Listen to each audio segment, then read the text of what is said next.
Hello everyone, this is Gary, and today we're doing another life skills video. The life skill we're looking at today as part of a series of videos is drawing and sketching. The way in which these videos work is as follows. I've gone to a location and taken a photograph, thinking as I do so about its composition. I've brought it back and then ran it through some photo editing software to produce an initial outline which I can then use as the basis for my drawing. I then sought to copy that so that I can produce my own version, my own drawing, and as I don't have a great deal of expertise, but I am trying to learn to draw and to sketch, I've used what techniques and facilities and applications that are available, including projection, tracing app, and camera Lucida, to produce in the end what I hope is a satisfactory drawing. So without more ado, as they say, let's just get into it.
Okay, so that was a brief, short life skills video on the subject of drawing and sketching, part of a series of videos on that topic.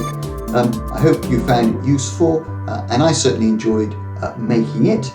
Now, if you like this kind of video, please mark it as a like, and if you wish to see more videos like this, then please subscribe. And apart from that, all that is left for me to say is thank you very much for watching and listening to this video, and bye for now.